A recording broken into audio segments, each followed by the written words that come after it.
What movie did the strong female trope write? Fargo. Not sexy, not crazy. Just methodical, competent and right. 100%. She's not a super sleuth like on CSI or Criminal Minds. Fargo is the original, competence porn. Her relationship with Norm is one of my favorite parts of the movie. Her genuine joy when she finds out he got his duck on the stamp is incredible. The Silence of the Lambs. Yes.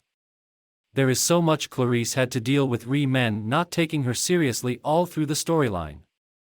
Then she figures it out with her bestie. Her bestie Hannibal Lecter. It's funny how in his own sick way he was supportive of her and believed in her.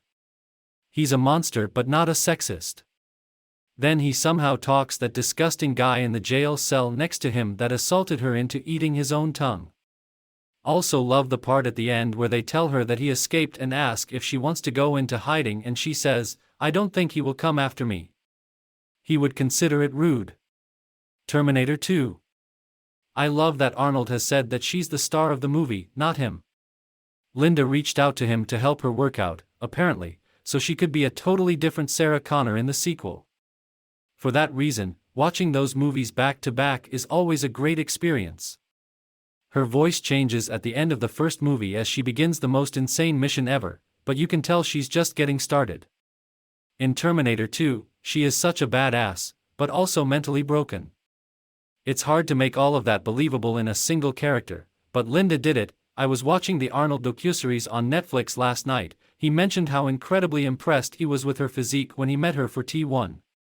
Joked that she put him to shame by being more cut than he was. Alien. I love the meme from this. So I have been writing reviews for about 10 years.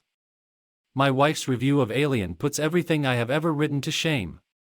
Alien is a movie where nobody listens to the smart woman, and then they all die except for the smart woman and her cat. 4 stars. The Long Kiss Goodnight, 1996, with Geena Davis was great and doesn't seem to get much love. You're going to die screaming. Am I telling the truth? She was, in fact, telling the truth. My favorite part was, "You're just going to shove the gun in your pocket? What, you want me to shove it down my pants and shoot my damn dick off? Oh, you're a sharpshooter now?" Emily Blunt in Edge of Tomorrow. She said before that she won't be in movies where the script mentions strong female character as a selling point. Writers really put strong female lead in the script? Now that's cringe.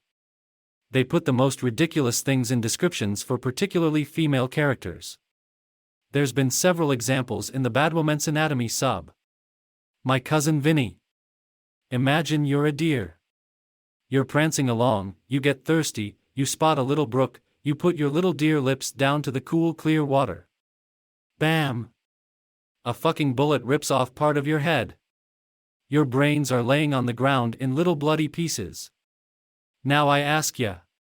Would you give a fuck what kind of pants the son of a bitch who shot you was wearing? You can't make these marks without pause attraction, which was not available on the '64 Buick Skylark. 4 degrees before top dead center. Mulan, the Disney animated one. One of my favorite things about Mulan is that she's not the hypermasculine female lead who's just as good as the men at everything. She was a young woman in the army. No, she was not going to be as physically strong as the men. She saved China because she used her strengths to her advantage. I think that that's much more valuable to young girls than some emotionally dead, over-sexualized character who has no visible flaws. Exactly this. She doesn't beat them at their own game, she uses her wits and cunning to win. She doesn't need some magical powers or even to outmuscle the men, she proves that there are different types of strengths. Arrival. Oh man, this movie is so good. I still catch myself thinking about it often, totally mind-blowing. Still to this day is my favorite First Contact film of all time. Amy Adams was incredible. Howl's Moving Castle.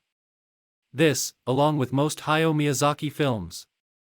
Princess Mononoke is another great example. Miyazaki is superb at giving his female characters a subtle stubbornness, which he models from his mother if I remember correctly.